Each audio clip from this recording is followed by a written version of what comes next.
பட்டை விரலோ தலையோ காணிக்கையாக இந்நாள் எவனும் கேட்டால் பட்டை உரியும் சுடுகாட்டில் அவன் கட்டை வேறும். நான் பணிபுரிந்த கம்பெனியில் ஒரு டிரைவர் ஒருத்தர் ஓஎம்ஆரில் ஒரு ஊர்லேருந்து வந்தார். அந்த ஊர் இதெல்லாம் சொன்ன உடனே நீங்கள் கண்டுபிடிச்சிருவீங்க. அது வந்து ஒரு பெரிய கல்லூரி வளாகத்துக்கு பக்கத்தில் இருக்கிற ஒரு ஊர். அது அந்த கல்லூரிக்கு வந்து தண்ணி வந்து அந்த கிராமத்துலேருந்து தான், அது கிராமம்னு சொல்லக்கூடாது, அந்த ஊர்லேருந்து தான் வந்திருக்கு. ஓஎம்ஆரில் தான் இருக்குது, மெயின் ரோட்லேயே இருக்க காலேஜ் தான். அங்கேருந்து வந்துட்டுருக்கோம். அது வந்து ஒரு பெரிய அதிமுக பின்னணி கொண்ட ஒரு பிரபலமானவரோட கல்லூரி அது. அந்த கல்லூரிக்கு வந்து இந்த மாதிரி தண்ணி வரும்போது அந்த கிராமத்தில் அந்த அந்த ஊரை சேர்ந்த ஒரு பஞ்சாயத்து போர்டு தலைவர் என்ன பண்ணிடுறதுனாக்க, அந்த பைப்பு அந்த தண்ணி வர்றது போகிறது எல்லாத்தையும் போய் ஒரு நாளைக்கு உடச்சி விட்டுறது, பயங்கரமாக அடிச்சுக்கிட்டு ஊரில் வந்து போய் நம்ம ஊர்லேருந்து இந்த நாய் வந்து என்ன தண்ணி எடுத்துகிட்டு போகிறது, நம்ம ஊர் தண்ணியை இவன் எடுத்துகிட்டு போய் கல்லூரியில் வைக்கிறதா அப்படின்னு சொல்லி சத்தம் போட்டுட்டு உடச்சி விட்டுட்டு தண்ணி எடுக்க முடியாமல் போனோன்னா அந்த கல்லூரி அந்த தாளாளர் வந்து இவனை கூப்பிட்டு அனுப்புவாங்க. இவன் தானே பஞ்சாயத்து போர்டு பிரசிடென்ட்டு. இவனை கூப்பிட்டு அனுப்பிச்சோன்னே இவன் போய், ஐயா யாரோ ஒருத்தன் அந்த குடிகார அது மாதிரி பண்ணி விட்டாங்க ஐயா, அவனை வந்து நான் வந்து விட்டுட்டேங்க, உடனே போய் அவனை பிடிச்சி இது பண்ணிடுறாங்க அப்படின்னு சொல்லி பெரிய எல்லாம் அங்கேயே செல்லா வரிசை எடுக்கிறது, இந்த கவுண்டமணி செய்வார் அது மாதிரி செய்கிறது.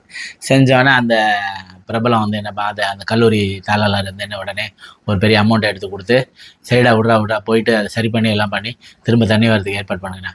சரிங்க நான் வந்துடுறேன்னு சொல்லிட்டு காசு எடுத்து வெளில வந்து பாக்கெட்டில் போட்டு வந்துடுறத ஒரு வேலையாக செஞ்சுக்கிட்டே இருந்திருக்கான். அதை தான் வந்து பாலிடிக்ஸ் பண்ணுறவங்கள்ட்ட உள்ள பாலிடிக்ஸ். இதைத்தான் வந்து நம்ம சாட்டை துரைமுருகன் ரொம்ப நாளாக பண்ணிகிட்டு இருக்கான்.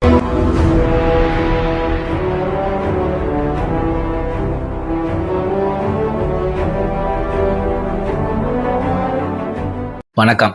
திராவிடியன் ஸ்டாக் யூடியூப் சேனலுக்கு உங்களை வரவேற்கிறேன். இந்த காணொலியை சப்ஸ்கிரைப் பண்ணி பாருங்கள், லைக் பண்ணுங்கள், ஷேர் பண்ணுங்கள், கமெண்ட் பண்ணுங்கள். இந்த சாட்டை துரைமுருகன் வந்து திருமாவர்களோட பிறந்தநாளை பற்றி ஒரு இது வெளியிட்டு பேசியிருக்கான். இவனோட சாட்டை வலையொலி அது என்னத்துக்கு இதை செய்யுது அப்படிங்கிறதுனா, நான் சொன்ன மாதிரி இந்த பிரபலத்தங்கள்கிட்ட போய் காசு வாங்கிறதுக்கு இவங்களே ஒரு வேலையை செய்கிறது. இப்போ ஏற்கனவே பார்த்தீங்கன்னா இந்த கனிமாவள கொள்ளையை பற்றி இவன் ஒரு வீடியோ பேசினான். இவன் பேசினோன்னா உடனே இவன் பேசுறதுக்கும் எங்களுக்கும் சம்மந்தம் இல்லைன்னு சொல்லிட்டு சீமான் வந்து அவனை ஒதுக்கி வச்சு, அந்த சாட்டை வலையொலிக்கு எங்களுக்கும் சம்மந்தம் இல்லைன்னு இப்போ சமீபத்தில் தான் சொல்லி ஒரு அறிக்கை வெளியிட்டான் சீமான். அந்த வீடியோ வெளியிட்ட ஒரு 2 நாள் கழிச்சு அப்புறம் அவனுங்க பேசி அந்த யார் அந்த கனிமாவளை கொள்ளையடிக்கிற அநேகமாக வைகுண்டராஜன் மாதிரியான பிரபலமான அவங்கள்ட்ட இவனுங்க அந்த அமௌண்ட்டை வாங்கிட்டு அதுக்கப்புறம் சாட்டை பேசுறதுக்கும் எங்களுக்கும் சம்மந்தம் இல்லைன்னு சொல்லிட்டு அன்னையிலேருந்து பார்த்தீங்கன்னா சாட்டை எல்லா விஷயத்துலையும் கூட தான் இருக்கான். அந்த மாடு மேய்க்க போனப்போ, அப்புறம் காட்டுக்கு இது பண்ணப்போ, மாடு மீட்டிங் போட்டது, வயலுக்கு இது போனது, அப்புறம் திரு கலைஞர் அவர்களோட குடும்பத்தை சாட்டை எவ்வளோ கேவலமாக பேசியிருக்கான்னு தெரியும். ஆனால் அவனையும் கூட்டிகிட்டு போய் தான் இவனுங்க வந்து துக்கம் கேட்டானுங்க. இதெல்லாம் எதையும் செய்யும் போதெல்லாம் அந்த சாட்டையோட கருத்துக்களுக்கு எங்களுக்கும் சம்மந்தம் இல்லைன்னு சொல்லிவிட்டு அப்புறம் அவனை கூப்பிட்டு தான் எல்லா இடத்துக்கும் போகிறானுங்க. இதில் ரொம்ப முக்கியமான ஒரு விஷயம் என்னன்னாக்கா, இப்போ எல்லா சாட்டை துரைமுருகனுக்கு எதிராக விசிகா சார்பாகவும் திராவிட இயக்கங்கள் சார்பாகவும் இருக்கிற வலையொலிகள் யூடியூபர்ஸ் எல்லாருமே வந்து சாட்டையை கண்டிக்கிறாங்க.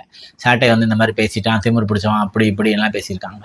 உண்மையிலே இது சாட்டையோட வார்த்தைகளே கிடையாது, இது வந்து சீமானோட வார்த்தைகள் தான். சீமான் வந்து இதே மாதிரி ஏற்கனவே மதுரையிலேருந்து ஒரு விசிகா தோழருக்கும் அவர் விவரம் பேசினதை சாட்டையை கூப்பிட்டு சீமான் கண்டித்த மாதிரி ஒரு வீடியோ, ஒரு காணொலி வெளியில் வந்துச்சு, ஒரு ஆடியோ இது வந்துச்சு. அதில் வந்து தம்பி நீ இந்த மாதிரிலாம் பேசினாக்கா எனக்கு சரிப்பட்டு வராது, அப்புறம் நான் போய் ஒவ்வொருத்தருக்கு பதில் சொன்னது, திருமாவை எதுக்கிறது நம்மளோட அரசியல் இல்லைன்னு சீமான் பேசின ஒரு ஆடியோ இருக்குது.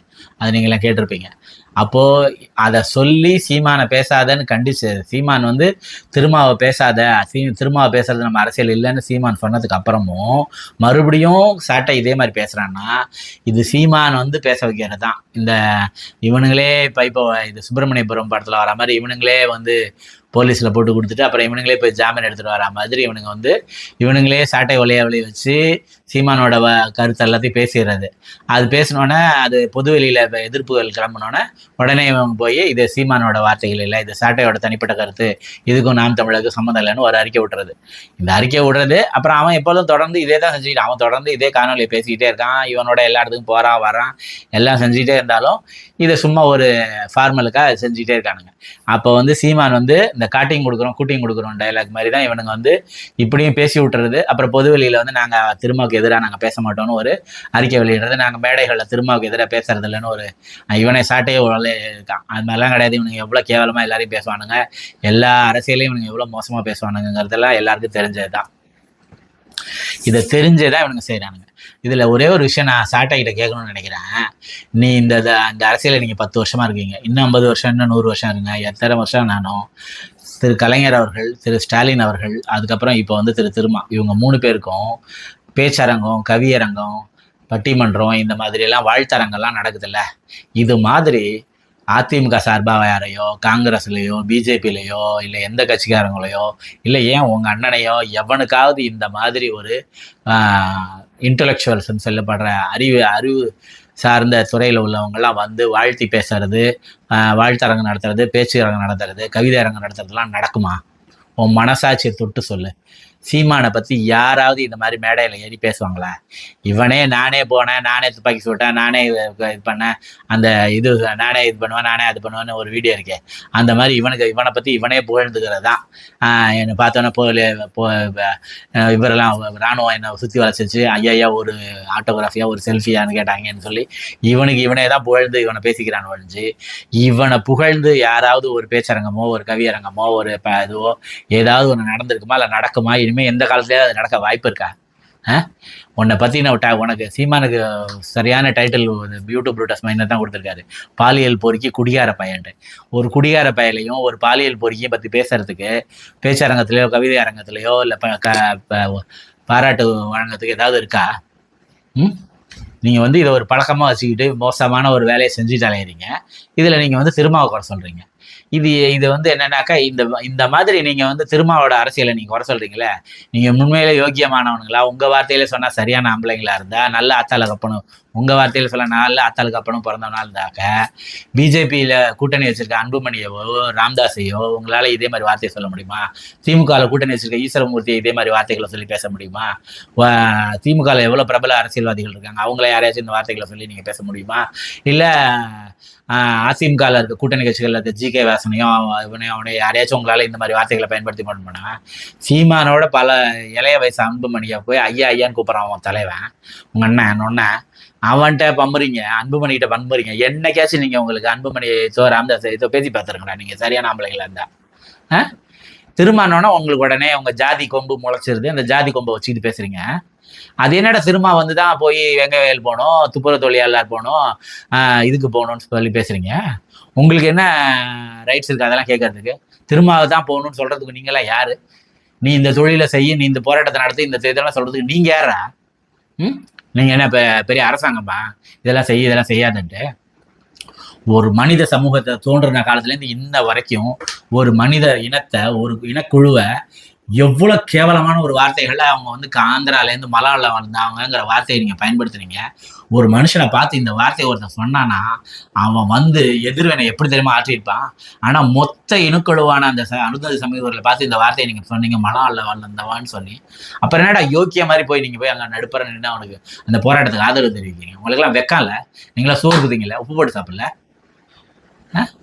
திருமணம்னா என்னடா அலட்சியம், அப்படி ஒரு அலட்சியம் உங்களுக்கு?